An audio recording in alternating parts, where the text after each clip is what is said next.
네, 오늘은 잠언 15장 삶에 영향을 미치는 말과 태도에 대해서 같이 살펴보도록 하겠습니다. 우리 지난 시간에는요, 새 언약과 옛 언약의 차이에 대해서 말씀을 드렸고요. 그 전 시간에는 이제 잠언 14장을 같이 나왔습니다. 오늘은 잠언 15장 이렇게 네 섹션으로 나눠서 이 말의 영향력, 또 중요성, 또 하나님의 감찰하심, 삶의 태도와 지혜, 또 지혜의 근원은 하나님을 경외하는 것이다. 또 겸손이다. 그래서 같이 나눠보도록 하겠습니다. 1절은 유순한 대답은 분노를 쉬게 하여도 과격한 말은 노를 격동하느니라. 이제 여기서 유순한 대답과 과격한 말이 서로 대조를 이루고 있죠. 여기서 유순한 대답이라는 것은 이제 지혜 또 분별력이 담긴 말을 의미합니다. 그래서 이 유순하다라는 의미 속에 감정적으로 격양되어 있지 않다는 것들을 의미하고 있고 또 차분하고 또 이성을 동원한 그런 그 태도를 가지고 얘기합니다. 이것은 감정을 누릴 때 굉장히 효과적이죠. 그래서 자기 객관화라고 해서 내가 이렇게 말을 하면서도 내가 어떤 말을 하고 있는지를 볼 수 있는 상태, 예, 그런 부분이라고 할 수 있죠. 반면에 이제 과격한 말이 있죠. 이 과격한 말은 이성이 좀 잘 작동하지 않아서 이 감정적으로 어떤 폭발적으로 쏟아내는 그런 말이죠. 그래서 그런 말은 대부분 관계를 파괴하고 또 분노를 또 다시금 일으키는 이 원인이 되는 그런 말이죠. 누구나 이런 과격한 말을 들을 때에는 사실은 이제 똑같이 반응하게 될 수밖에 없는 그런 부분도 참 많이 있죠. 그러나 그럴 때 유순한 대답을 할 수 있다는 것도 되게 중요한 부분이죠.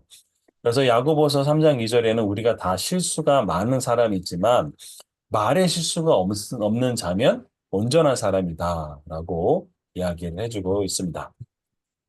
2절을 보면 지혜 있는 자의 혀는 지식을 선히 베풀고 미련한 자의 입은 미련한 것을 쏟는다. 이제 지혜 있는 자의 혀하고 미련한 자의 입을 대조하고 있죠. 여기서는 이 말하는 자는 어떤 내용을 가지고 말을 하느냐. 그 내용과 질이 결국은 누구에게 달려있냐면 그 말하는 사람의 그 마음의 상태, 내면의 상태에 따라서 그 말이 이제 어떻게 나오느냐라고 하는 것이죠. 그래서 지혜 있는 자가 쓰는 언어들은 대부분 굉장히 명확하고 깊은 통찰력을 주고 또 거기에서 다른 사람에게 유익을 주는 그런 통로가 되는 말이죠. 그래서 지혜 있는 자의 혀다라고 얘기하는 죠. 반면에 미련한 자의 입은 이 대부분 언어가 혼란스럽고 또 감정적이고 때로는 다른 사람에게 해를 주기도 하는 것이죠. 결국 우리가 쓰는 말의 그 내용과 수준은 결국 내 마음의 상태를 얘기한다고 할 수 있습니다. 예수님께서는 마태복음 12장 34절에 마음에 가득한 것이 입으로 말한다라는 거죠. 그럼 내가 마음에 기쁜 사람이 있으면 그 기쁜 것이 나올 수밖에 없는 것이고 또 내가 마음에 이제 어떤 상태인지를 보면 나오는 것이죠. 저는 요즘에 이제 코칭을 공부하다 보니까요. 저는 이게 목소리 톤을 들으면 대충 저분의 상태가 지금 어떻구나. 그래서 에너지가 높구나, 낮구나. 기분이 좋구나, 안 좋구나를 주의 깊게 들면 알 수 있는 부분이 있죠. 결국 내면의 어떤 상태에 따라서 우리의 말이 또 우리의 어떤 그 언어의 질이 결정된다라고 할 수 있는 것이죠. 3절은 여호와의 눈이 어디서든지, 여기서 어디서든지라는 말이 이제, 모든 순간을 얘기하는 것이죠. 악인과 선인을 감찰하신다라고 얘기합니다. 자, 이것은 우리의 모든 순간순간들이 하나님의 그 시선 아래에 있다라는 것들을 이야기합니다. 때로는 모든 것을 다 보고 계시는 이 하나님의 때로는 두려움이 다가올 수 있겠죠. 그런데 동시에 악인들까지도 한다는 얘기는 예수 그리스도를 믿는 사람들에게서는 하나님이 모든 것을 보고 계시기 때문에 때로는 억울한 일을 당하거나 어려움을 처하거나 또 뭔가 이렇게 그 낙담되는 일을 당할 때에도 하나님은 다 아신다라는 것이죠. 그래서 심판하시고 또 공의롭게 모든 것을 이루어 가시는 분, 지금은 억울할지 모르지만 반드시 이루어 가시는 그런 것들을 이제 아무리 악인의 어떤 그 은밀한 죄도 하나님의 눈은 결코 피할 수 없다라는 것을 이야기하는 것이죠. 저는 이 구절을 보면서 창세기 39장 9절에 있는 이 요셉의 자세, 삶의 태도를 이제 좀 생각해 봤습니다. 자, 한번 읽어드리겠습니다. 창세기 39장 9절. 이 집에는 나보다 큰 이가 없으며 주인이 아무것도 내게 금하지 아니하였어도 금한 것은 당신뿐이니 당신은 그의 아내이니라. 그런즉 내가 어찌 이 큰 악을 행하여 하나님께 죄를 지으리까? 여기 하나님께 죄를 지으리까라는 얘기는 하나님 앞에서 흔히 말하는 코람데오라는 것이죠. 예, 바로 요셉은 내가 하나님 앞에서 살아가고 있다라는 것들을 누구나 변함없이 알고 있었던 사람이죠. 요셉은 어떻게 그렇게 하나님 앞에서 또 하나님이 어떻게 요셉과 함께하고 있는지를 알았을까라는 거죠. 사실은 요셉은 부잣집 도련님에서 또 애굽에 팔려갔잖아요. 애굽에 팔려가서 보디발 장군에 있었고 거기서 또 감옥으로 떨어지는 그 과정 속에 어떻게 보면 인간적으로 보면 굉장히 그 어려운 인생의 굴곡을 겪었지만 그 굴곡 속에 하나님이 지금 나와 함께하고 계시구나라는 것들을 알았었어요. 성경에는 요셉이 하나님과 함께하고 있다는 것들을 잘 보여주는 구절이 많이 있죠. 그중에 창세기 39장 20절과 23절에 보면 이렇게 돼 있죠. 이에 요셉이 주인이 그를 잡아 옥에 가두니 그 옥은 왕의 죄수를 가두는 곳이었더라. 요셉이 옥에 갇혔으나 여호와께서 요셉과 함께 하시고 그에게 인자를 더하사 간수장에게 은혜를 받게 하심에라고 되어 있습니다. 그 23절에는 간수장은 그의 손에 맡긴 것이 무엇이든지 살펴보지 아니했으니 이는 여호와께서 요셉과 함께 하심이라. 여호와께서 그를 범사에 형통하게 하셨느니라. 그러니까 요셉은 내가 하나님 앞에 서는 사람이야라고 의식적으로 살아가기도 했지만 동시에 그는 하나님이 내 앞에 있다라는 것들, 함께하고 있다는 것들을 느꼈던 사람. 다시 말하면 영적인 센시티브가 그 민감도와 또 성령의 충만함이 요셉 가운데 있었기 때문에 이건 요셉에게서 너무나 자연스럽게 고백되는 부분이라고 할 수 있겠죠. 그래서 하나님이 우리 삶에 함께하고 계시구나. 아, 나를 보고 계시구나. 라고 느낄 수 있는 것도 성령 충만의 다른 부분이라고도 볼 수 있겠죠. 그래서 이성복 목사님은 아주 유명하죠. 구한말 시대의 이성복 목사님은 오른손인가 왼손인 꼭 쥐고 다녔죠. 그래서 사람들이 물어봤죠. 왜 그렇게 주먹을 쥐고 다니시냐? 그랬더니 이렇게 대답을 했다고 하죠. 성령님이, 예수님이 나와 함께 지금 손잡고 계시다. 이렇게 하나님의 임재를 늘 순간순간 느끼는 사람들이 바로 성령 충만한 사람이라고 할 수 있죠. 그래서 우리가 지난 시간에 그 새 언약을 통해서 우리가 하나님의 성전인 것을 말씀드렸죠. 그래서 성전이 되기 위해서 가장 중요한 조건이 두 가지가 하나 있었다고 했죠. 하나는 하나님의 법이 우리 마음에 새겨져야 되고 성전이 되기 위해서는 하나님의 뭐가 있어야 된다고 말씀드렸죠. 하나님의 인재. 임재였죠. 그래서 임재가 있는 것. 그래서 하나님과 임재가 있는 삶이 바로 하나님과 동행하는 삶이었던 것이죠. 요셉은 그런 삶을 살았던 것을 알 수 있습니다. 자, 이제 네 번째 이제 15장 4절을 보면 1절과도 같은 얘기일 수 있는데 온순한 혀는 곧 생명나무지만 패역한 혀는 마음을 상하게 하느니라. 이제 온순한 혀와 패역한 혀를 얘기하고 있죠. 결국 이 우리 말의 생명력, 동시에 파괴력을 보여주는 분명한 예죠.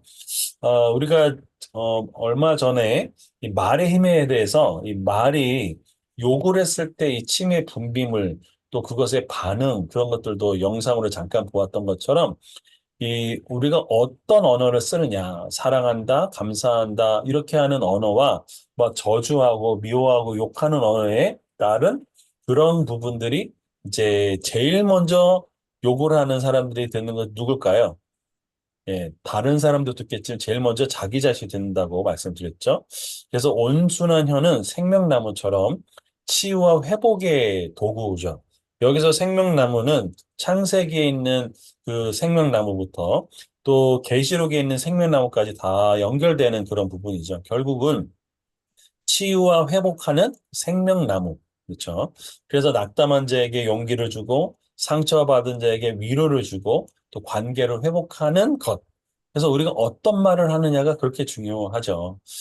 그리고 폐악한 예는 부정적이고 독설이고 비난이 거짓말과 험담 같은 말을 씀으로써 다른 사람에게뿐만 아니라 자기에게도 영혼을 병들게 만드는 것이죠. 그래서 잠언 18장 21절에는 죽고 사는 것이 혀의 권세에 달렸다. 그래서 혀 쓰기를 좋아하는 자는 그 열매를 뭐 한대요? 먹는다라는 것이죠. 그러니까 내가 무엇을 뿌렸냐 입으로 그 열매를 그대로 거둔다는 것을 알 수 있습니다. 5절을 보면 아비의 훈계를 없인 여기는 자는 미련한 자요 경계를 받는 자는 슬기를 얻은 자다. 그래서 미련한 자와 슬기를 얻은 자를 대비하고 있는데 여기에서는 이제 배움과 성장의 태도는 결국 미련함과 지혜를 결정짓는 핵심이 된다라는 거죠. 부모 또 영적인 스승 같은 어떤 삶의 경험과 지혜를 가진 분들이 어떤 이렇게 가르침은 우리가 올바른 길을 갈 수 있도록 도와주고 또 불필요한 실수를 줄이는데 아주 필수적인 지혜죠. 반면에 이 미련한 자, 자기 중심적인 사람은 내가 부족하다는 걸 인정하지 않죠. 그리고 뭔가 틀렸다, 잘못됐다 하는 어떤 책망을 듣기 싫어하는 거죠. 예. 그리고 오히려 비난으로 받아들이는 거죠. 이는 이 성장을 방해하고 또 같은 실수를 반복하게 만들어지는 부분이죠.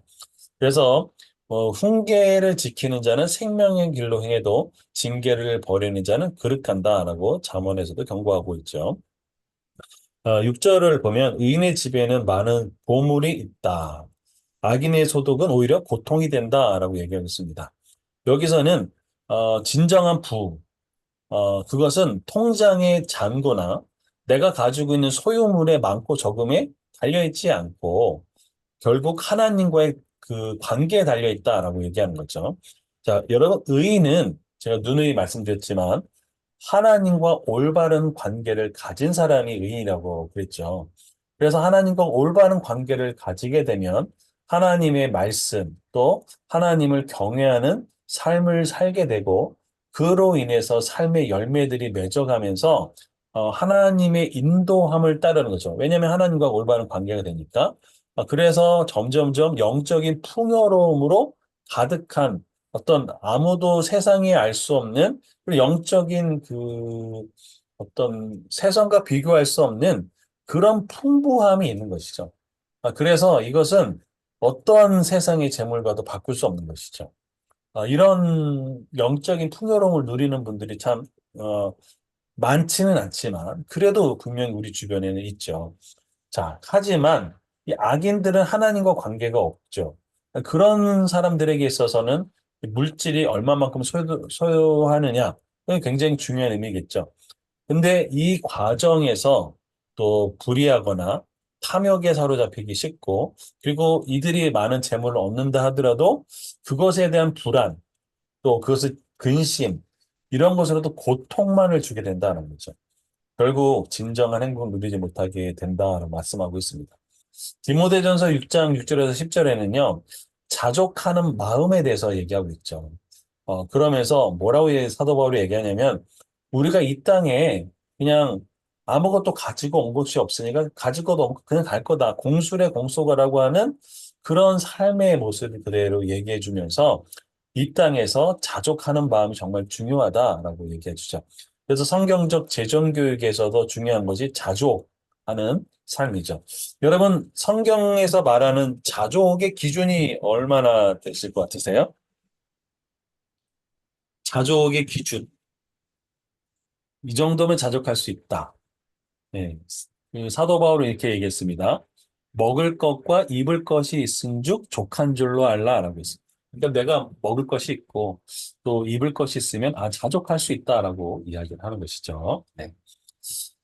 7절을 보면 지혜로운 자의 입술은 지식을 전파해도 미련한 자의 마음은 정함이 없다. 그렇습니다. 이것은 이제 지혜가 어떤 그, 어, 그 언어에 어떤 영향을 미치는가를 볼 수 있는 거죠. 지혜로운 사람은 단순히 어떤 뭐 많이 안다는 것을 넘어서 이 사람들에게 뭔가 이렇게 깨달음을 주고 또 사람들에게로 하여금 바른 길로 인도할 수 있도록 유익한 삶으로 이 도움을 주죠. 그래서 그것이 이제 지식을 전파하는 것처럼 그래서 우리가 이 영적으로 그리스도인들은 다른 사람들에게 그 영적인 유익을 줄 수 있는 사람들이죠. 우리가 성경학교를 하든지 교회에서 예배를 드리고 뭔가 이 사역을 할 때 가장 궁극적인 것은 사람들로 하여금 하나님을 알 수 있도록 돕는 사역을 하고 있는 것이죠. 그래서 우리 복음을 전하기도 하고 또 뭐 또 구제를 하는데 그런 부분이 가장 많죠. 반면에 미련한 사람의 마음은 정함이 없는 것이죠. 그래서 감정에 휩쓸리거나 충동적으로 또 살아가게 되죠.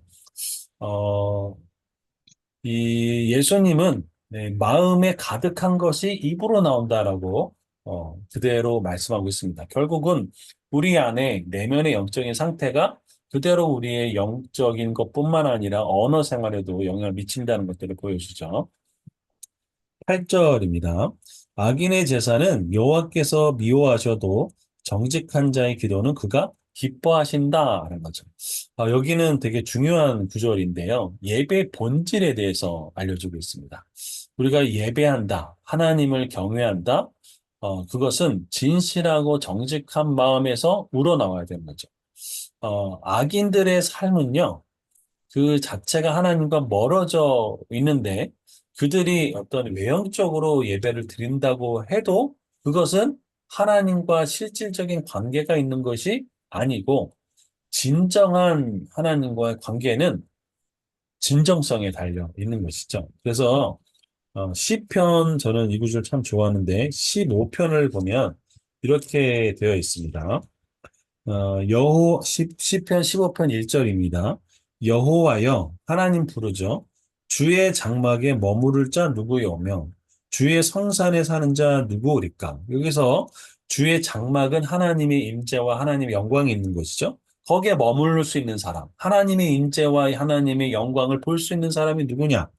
주의 성산, 하나님이 거하시는 성산에 사는 자는 누구냐라고 했을 때 다윗이 고백하는 것은 15장 2절에 시편 15장 2절에 정직하게 행하며라고 그랬습니다.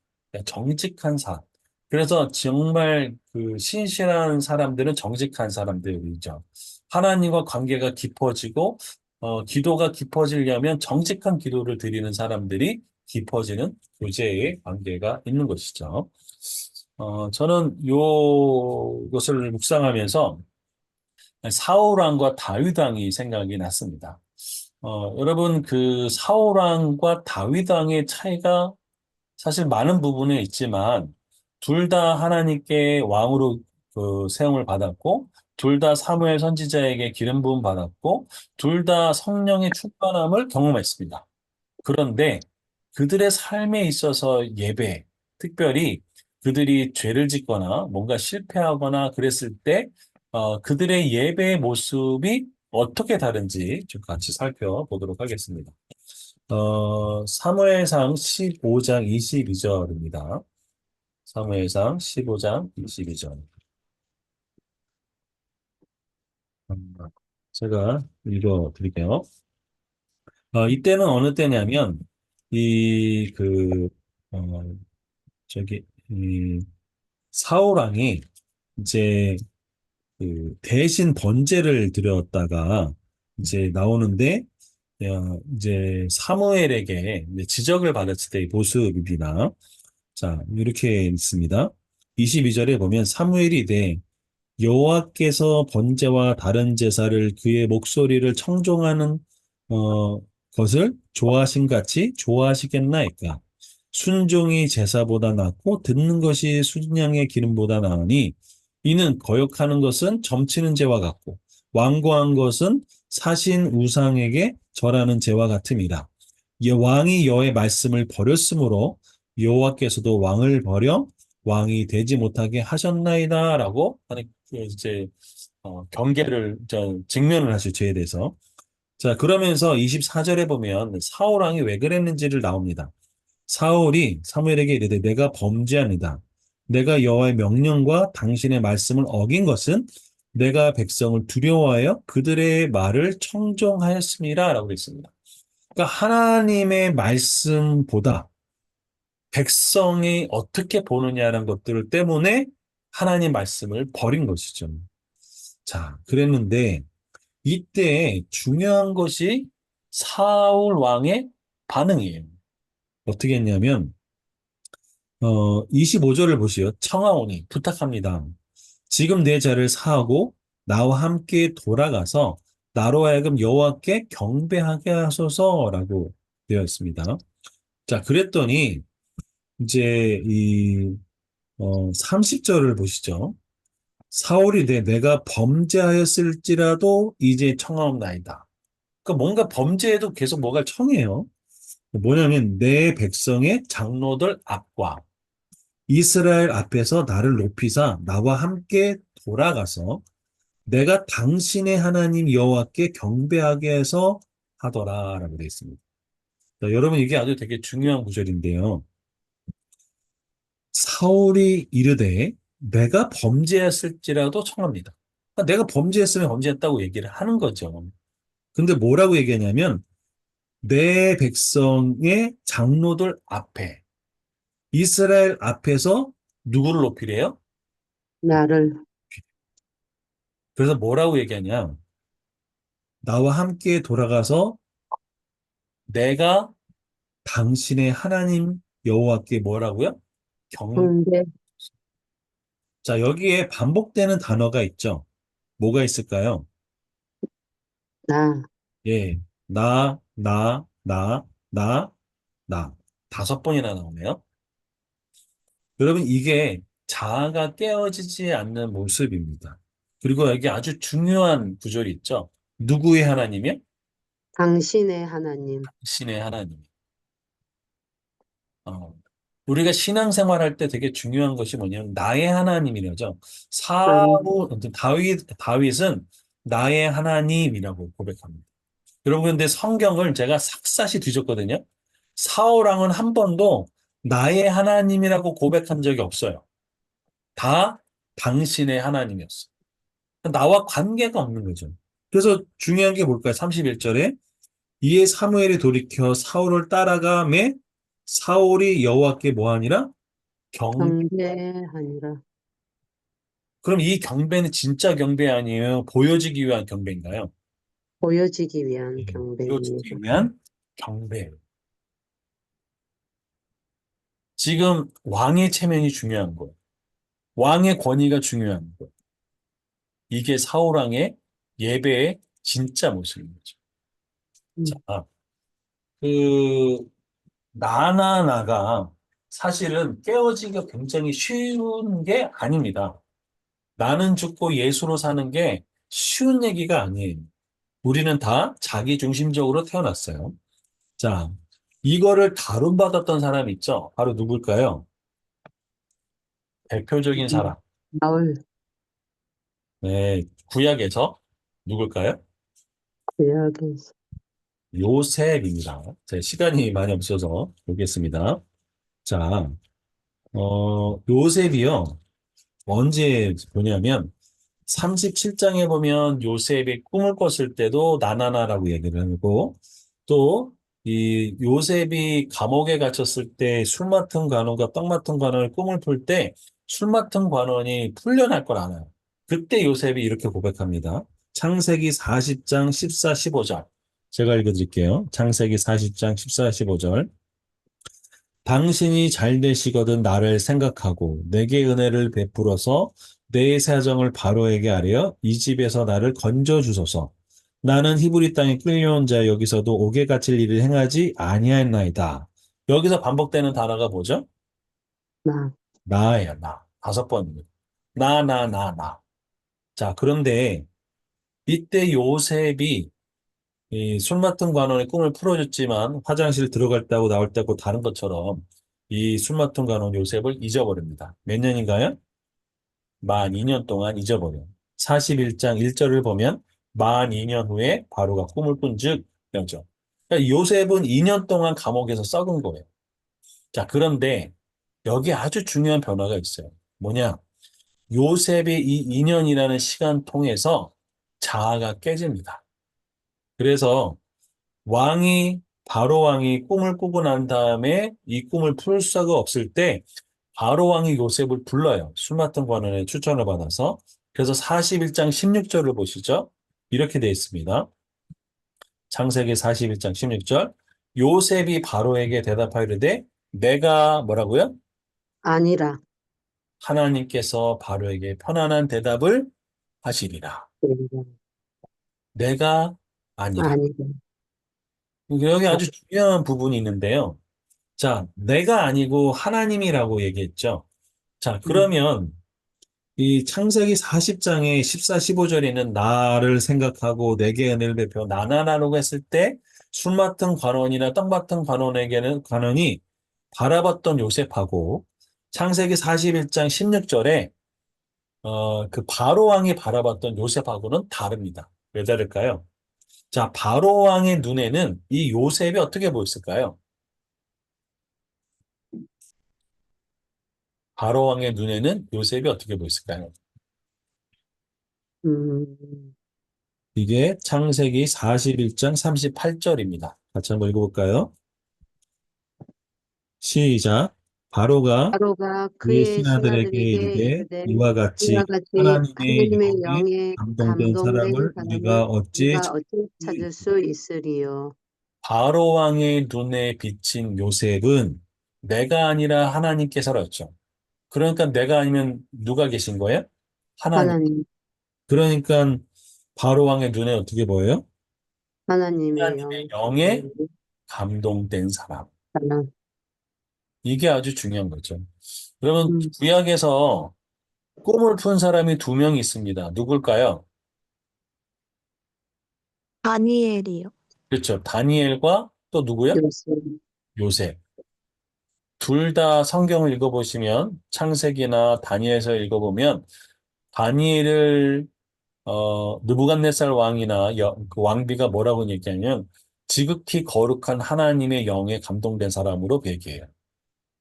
둘 다 내가 죽은 사람들인 거죠. 자, 음, 이게 아주 중요한 부분이라고 할 수 있어요. 바로 사울왕이 뭐랬죠? 내가. 나의 하나님이 아니는 거 뭐라고요? 당신의 하나님. 자, 반면에 다시 돌아와서 그러면 다윗은 어땠을까라는 거죠. 자, 사무엘 하를 보시면 사무엘 하 6장 21절에서 23절에 보면 이 다윗이 법궤를 들고 왔을 때 이렇게 고백하죠. 사울의 딸 미갈이 정말 뭐 창피합니다라고 했을 때 이렇게 얘기를 해줘. 내가 뭐라고 얘기냐면 21절에 나를 여호와의 백성 이스라엘 주권자로 삼으셨으니 내가 여호와 앞에서 뛰놀리라. 내가 백성이 보이는 게 아니고 나는 하나님만 보여라고 얘기하는 것이죠. 이게 다윗의 모습이었어요. 그리고 다윗이 결정적이었던 건 뭐냐면 밧세바를 범했을 때의 이야기입니다. 네, 사무엘하 12장 그 9절에서 17절을 보면 여기서도 다윗이 또 사울 왕이 하나님께 징계받는 거는 딱 하나예요. 뭐냐? 하나님 말씀을 업신여기는 거. 자, 사무엘하 12장 9절 보세요.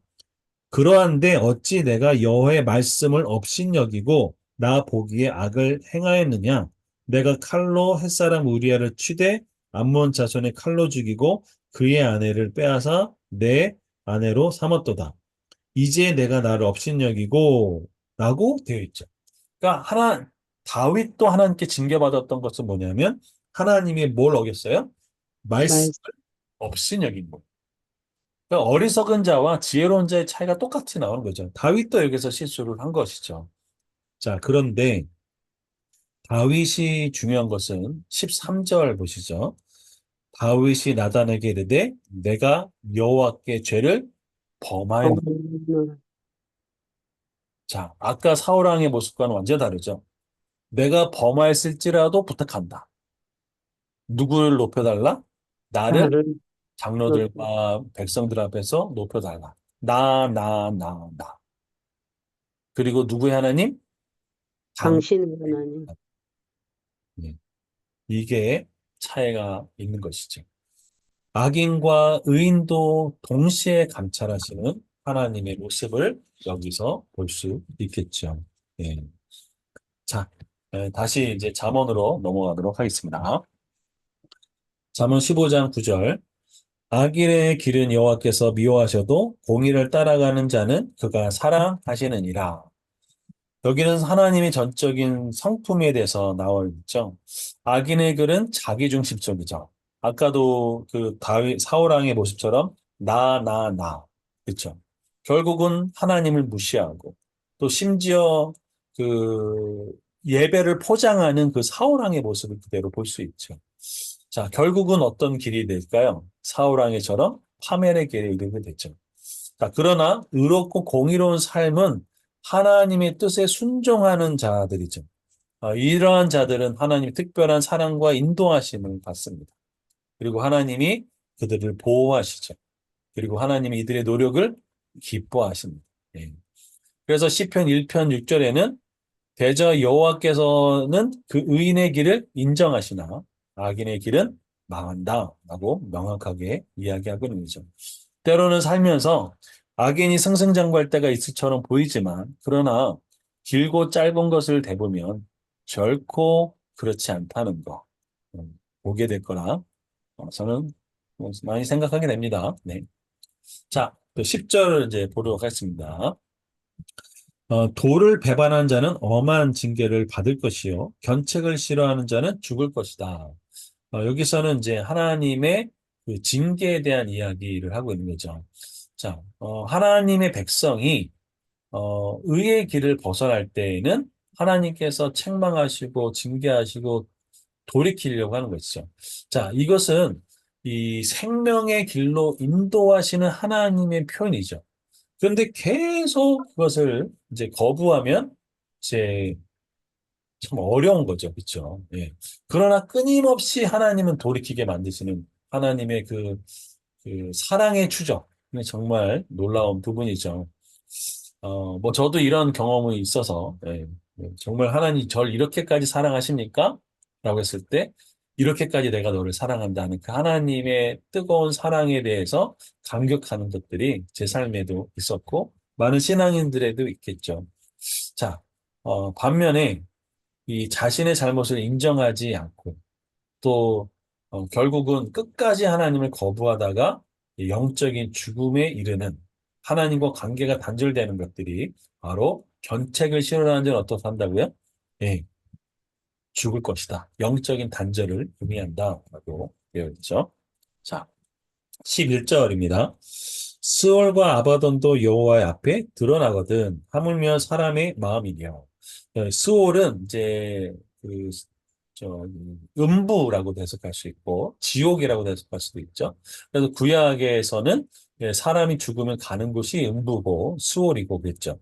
근데 아바도는 이제 그 어, 뭐 죽음의 자리, 파멸, 시면이라는 뜻을 가지고 있습니다. 그래서 이 하나님은 정말로 깊은 곳, 정말 이 꼭꼭 숨어서 우리는 이제 죽음의 세계를 우리는 모르잖아요. 우리가 뭐, 아무리 지각이, 지성이 발달해도 음부의 세계를 모르는 것처럼 그러한 깊은 세계는, 세계도 하나님 앞에는 다 드러나는 것처럼 우리의 마음의 심령에 있는 그 모든 비밀은 하나님께 감추어 준 것이 다 드러난다는 거죠.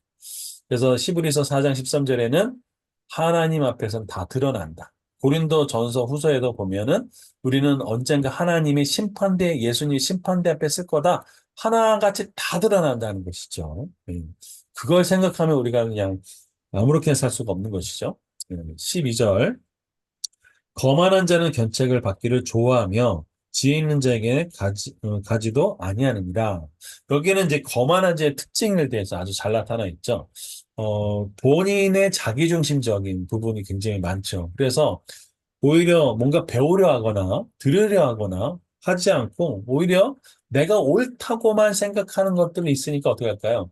그냥 계속된 반복되는 어떤 그런 그 패턴에서 벗어나지 못하게 되고 결국 내가 옳다고 또 내 잘못을 인정하지 않다 보니까 뭔가 변화할 수 있는 그런 기회들을 다 놓쳐버리는 결국은 이 거만한 자의 특징이라는 것을 알 수 있죠.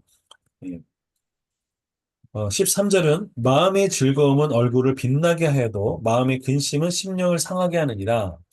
이것이 이제 내면의 어떤 상태가 예, 뭐 건강 또 뿐만 아니라 어떤 외모까지 미치는 영향을 잘 보여주고 있죠. 마음이 즐겁다라는 것은 내적인 평안과 기쁨과 만족을 이야기하죠. 정말 내적인 평안을 가지고 있는 사람은 얼굴에 생기와 밝은 빛을 띠게 되죠. 그리고 좋은 그 관계를 형성하게 됩니다. 그러나 마음에 근심이 쌓이게 되면 심령에서 근심과 걱정이 되고 또 영적인 에너지가 고갈이 됩니다. 그래서 너희는 마음에 근심하지 말라고 얘기했었죠. 심지어는 이런 마음의 걱정과 근심이 육체적인 질병으로 이어지는 것은 이미 의학계에서 증명된 부분이라고 할 수 있죠. 14절 보면 명철한 자의 마음은 지식을 요구하고 미련한 자의 입은 미련한 것을 즐긴다 라고 되어 있습니다. 자, 명철한 자는 끊임없이 그 진리를 추구하게 되고 성장을 추구하게 되고 배우려 하는 것이죠. 그런 삶의 태도는 더 향상성을 가지면서 삶을 더 풍요롭게 만들게 되죠. 그러나 미련한 자의 입은 미련한 것을 즐긴다라는 것이 결국은 이 잠언 18장 2절에는 미련한 자의 명철은 기뻐하지 아니하고 자기 의사만 나타내게 기뻐한다. 거죠. 결국 자기 속에 있는 것들을 그대로 드러나게 되는 것이죠. 15절 보도록 하겠습니다. 고난받는 자는 그날이 다 험악하나 마음이 즐거운 자는 항상 잔치하느니라. 자, 이거는 고난의 순간에 또 똑같이 반응하는 것이 아니라 우리 삶에 이 마음이 즐거운 것, 다시 말하면 내 삶의 영적인 어떤 상태, 태도가 고난을 어떻게 반응하느냐라고 볼 수 있는 것이죠. 누구나 때로는 어렵고 힘든 날, 고난처럼 느껴지는 날들을 겪을 수 있습니다. 그런데 이런 마음이 즐거운 자는 이 하나님 안에서 세상이 줄 수 없는 평강과 은혜를 누리게 되면서 지금 나는 가난하고 힘들고 어렵고 굉장히 고통 중에 있지만 그러나 매일 감사하며 살아갈 수 있는 힘이 있는 것이죠. 그게 사도 바울이 보여줬던 삶의 모습이기도 하고 그래서 사도 바울은 항상 기뻐하라라고 이야기를 해주고 있죠. 그리고 이것이 바로 그리스도인의 진정한 힘이라고 할 수 있습니다. 느헤미야에서 보면은 에스라 선지자는 이렇게 이야기를 합니다. 느헤미야서 8장 10절입니다. 에스라 8장 10절에 보면 이제 그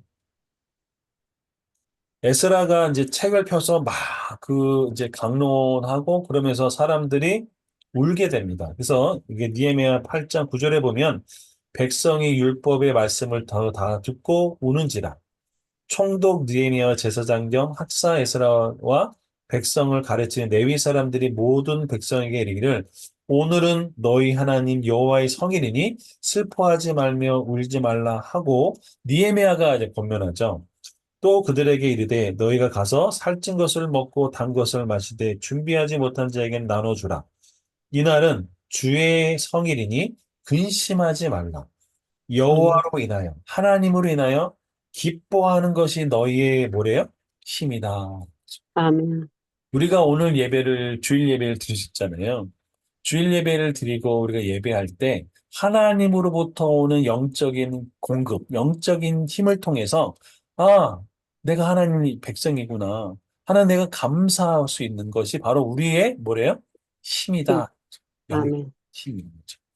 이게 바로 똑같이 고난을 당하고 똑같이 힘들어도 요즘 경제가 다 어렵지만 그럼에도 불구하고 어떤 사람은 기뻐할 수 있는 거. 그래서 마음이 항상 잔치집 같은 사람들로 있다는 거죠. 그래서 세상이 알 수 없는 기쁨, 세상이 줄 수 없는 평강이 바로 그리스도 안에 있는 기쁨이죠. 그것이 바로 하나님을 아는 자, 하나님을 동행하는 자, 하나님과 함께 하는 자, 바로 요셉처럼 코람데오, 하나님과 손잡고 가는 사람들, 그 사람들이 누리는 영적인 풍성함인 거죠. 이것은 세상이 줄 수 없는 세상의 어떤 값진 보화도 비교할 수 없는 그 힘. 그래서 항상 기뻐하란 것은 하나님으로부터 오는 은혜와 감동과 찬양인 것이죠. 그런 은혜가 여러분 삶에, 저의 삶에 있기를 축복합니다. 아멘. 잠언 15장 16절을 보면 가산이 적어도 여호와를 경외하는 것이 크게 부하고 번뇌하는 것보다 낫다라죠. 자, 여기도 참된 부유는 이 어떤 소유에 달려 있는 것이 아니라 하나님과의 관계에 달려 있다는 거죠. 그래서 하나님을 경외하는 삶에는 아까도 말씀드렸다시피 항상 자칫날인 것처럼 영적인 평안, 내적인 충만이 있는 것이죠. 고 김준건 목사님, CCC 대학생 선교회를 만드셨던 김준건 목사님이 딸을 잃었을 때, 딸의 죽음 앞에서 엄청나게 슬퍼하고 부모의 가슴이 얼마나 찢어졌겠습니까? 그런데 그렇게 하나님의 그 죽음의 절망 앞에 섰을 때, 그 모든 죽음과 절망과 어떤 그런 엄청난 이 아픔을 뚫고서 김준건 목사님이 내면에서 조금씩 조금씩 찬양이 흘러나오면서 그 자기를 휘감고 그 영안실을 가득 담은 하나님의 그 임재와 찬양과 기쁨과 감사를 누려서 썼던 책이 있어요. 그게 바로 뭐냐면 존재의 제로점에 서서라는 책입니다. 여러분 나중에 한번 혹시 기회가 되시면 한번 읽어보십시오. 존재의 제로점에 서서. 죽음이라는 제로점에 섰을 때 그 모든 죽음을 뚫고 나오는 그 하나님의 은혜와 평강을 경험했던 그 고백들이 있던 거죠. 결국은 이 우리의 물질의 많고 적음에 달려 있는 것이 아니다라는 거죠. 17절에 그래서 뭐라 되냐면 채소를 먹으면 서로 사랑하는 것이 살진 소를 먹으면서 서로 미워하는 것보다 낫다. 결국은 물질적인 풍요보다는 뭐가 중요하냐면 관계의 질이 중요하다. 특별히 사랑이라는 거죠. 그러니까 아무리 좋은 환경, 아무리 물질이 풍부하더라도 맨날 집안이 싸우고 뭐 불화가 있으면 행복할 수 없잖아요. 그렇죠? 그러나 채소같이 뭐 좀 풀뿌리를 먹는다 하더라도 그 안에 웃음과 사랑이 있으면 소박한 삶이라도 거기 안에 기쁨과 만족이 있는 것이죠. 그래서 잠언 17장 1절엔 마른 떡 한 조각 가지고 화목하는 것이 고기가 가득한 것보다 가득하고 다투는 것보다 훨씬 나은 삶이다라고 이야기하는 것이죠. 18절에는 분을 쉽게 내는 자는 다툼을 일으켜도 노하기를 더디하는 자는 시비를 그치게 한다. 여기에서는 우리의 감정적인 부분을 잘 다루고 있죠. 그래서 쉽게 화내고 쉽게 감정적으로 폭발하는 사람과 달리 자기의 감정을 잘 다스리는 사람들은 자기를 이성적으로 상황과 환경과 자신과 다른 사람의 것들을 잘 볼 수 있는 어떻게 보면 말하는 동시에 말하는 자기를 볼 수 있는 관찰할 수 있는 자아가 발달된 사람이라고 이 상담에서는 그렇게 이야기를 하는 것이죠. 자, 이런 부분이 필요하다라는 얘기하는 것이고 19절 게으른 자의 길은 가시 울타리 같으나 정직한 자의 길은 대로다. 그래서 게으른 자 게으른 자는 왜 가시 울타리가 됐을까요? 여기서는 결국은 바로바로 해결해야 되는데 누군가 이렇게 떠밀고 그냥 하지 않고 하다 보니까 결국은 시간이 지나면서 금방 풀 문제를 더 복잡하게 만들고 더 어렵게 만들죠. 그래서 마치 뭐처럼 될까요? 가시 울타리처럼 계속 꼬이게 만드는 거죠. 그러나 정직한 자는 어떻대요? 대로다라는 거죠. 사실 이 정직한 자의 길은 쉽지 않은 길이죠. 왜 그럴까요? 유혹도 많고, 눈을 좀 감으면 엄청난 이익이 들어올 때도 많죠. 그러나 그런 모든 것들을 묵묵히 건디고 나갈 때, 그 길이 점점점 평탄하게 열리는 것들은 많은 사람들이 경험하고, 특별히 그리스도인들은 너무 눈앞에 있는 것들 때문에 단기적인 이익을 찾으면 안 되는 것이죠. 아주 이게 중요한 부분이라고 할 수 있습니다. 제가 어떤 책에서 하나 읽었는데요. 그 자동차 회사에서 이제 다음 달에 그 새로운 그 제품, 그러니까 자동차가 나와서 이제 그 뭐냐 그 대리점들에게 이제 팔아라라고 했는데 A 대리점은 그 뭐냐 이 다음 달에 자동차가 나온다는 것을 얘기하지 않고 100대를 팔았습니다. 근데 B라고 하는 이 그 대리점은 고객들한테 다음 달에는 이 그 새 자동차가 나오는데 지금 자동차는 조금 더 세일해서 준다라고 얘기를 했어요. 물론 A 대리점도 조금 더 싸게 팔았긴 했지만 그런데 비즈니스적인 관점에서 보면 브랜드에 대한 관점에서 보면 누가 더 정말 그 잘 판 걸까요? 단기적인 관점에서 보면 100대를 팔았으니까 엄청난 이득을 될 것 같지만 정말 장기적인 관점에서 보면요. 소비자에게 정확한 정보를 제공해줘서 한 것이 오래가는 비즈니스 정석이라고 이야기하는 것을 보면서 역시 정직은 정말로 중요하다라는 생각을 개인적으로 해보게 됐습니다. 별로 공감이 안 되는 것이 20절 보겠습니다.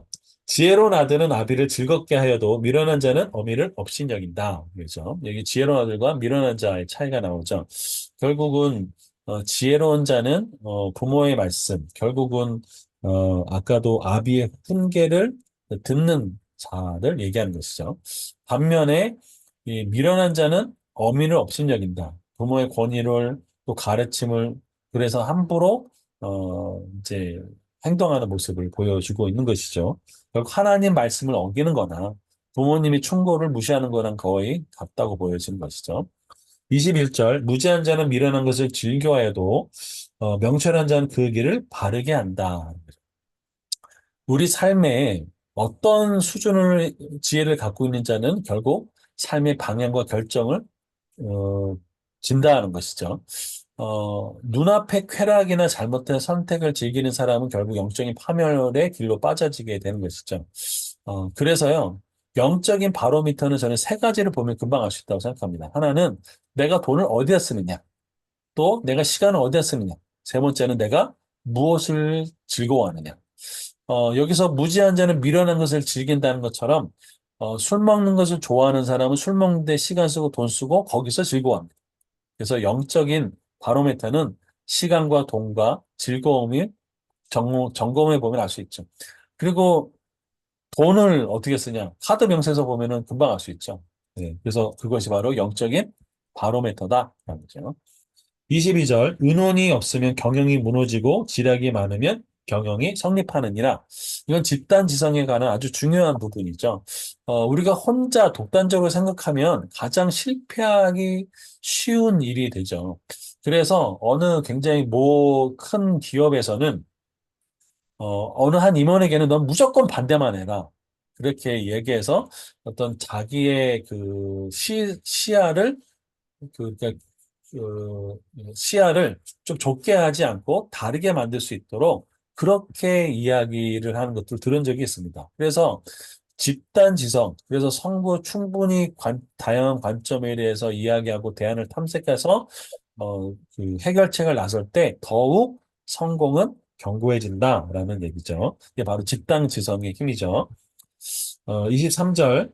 사람은 그 입의 대답으로 말미암아 기쁨을 얻나니 때에 맞는 말이 얼마나 아름다운고 때에 맞는 말은 상황이나 감정이나 그리고 필요한 순간에 적절하게 제공해 줄 수 있는 다시 말하면 때를 따라서 말을 할 수 있는 언어의 능력이 되겠죠. 그래서 이 말은 단순히 그 상황뿐만 아니라 상대방의 마음과 또 상황을 배려하는 마음에서 오기 때문에 아주 그 때에 맞는 말을 할 수 있다는 것은 결국 지혜로운 사람이라는 것들을 알 수 있습니다. 25절을 보겠습니다. 어, 24절? 24절을 빼먹었네. 예. 지혜로운 자는 위로 향하는 생명의 길로 말미암아 그 아래에 있는 수월의 길로 떠나게 된다. 여기도 똑같죠.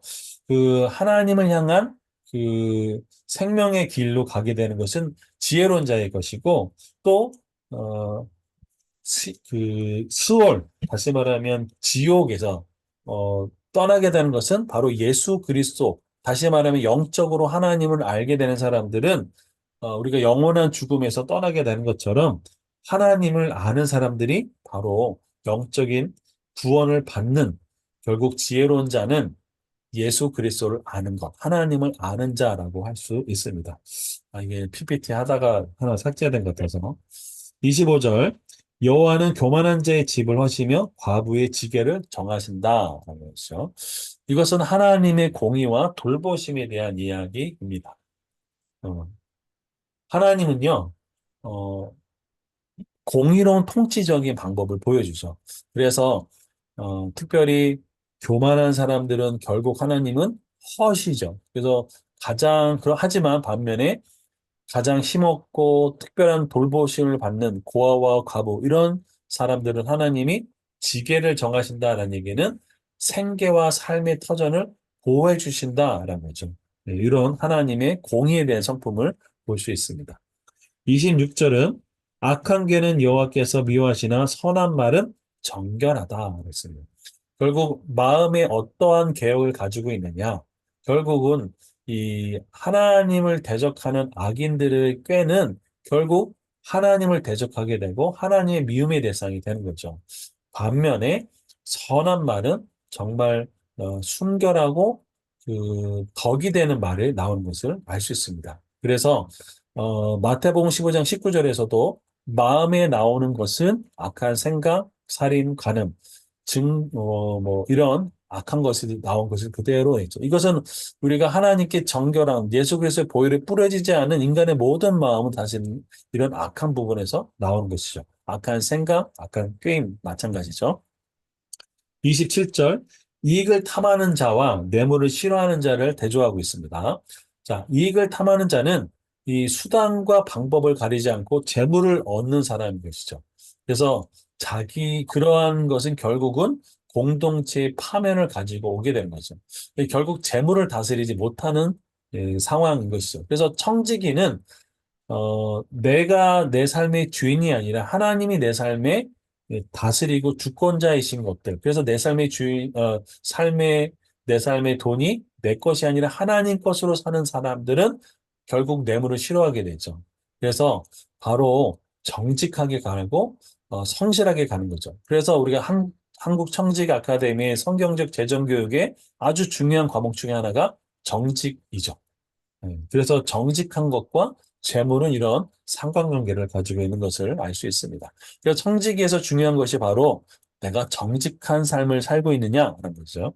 28절, 의인의 마음은 대답할 말을 깊이 생각하여도, 이것은 말을 하기 전에 어떤 말을 할지 깊이 생각하는 거죠. 그래서 단순히 말을 잘하는 것이 아니라, 이 말이 어떤 영향을 미칠지, 덕이 될지, 지금 이 말이 필요한지를 심사숙고하고 또 분별하는 결국 지혜로운 것. 근데 여기에 의인이라고 돼 있죠. 의인이라는 것은 하나님과 관계 속에서의 얘기를 하는 거죠.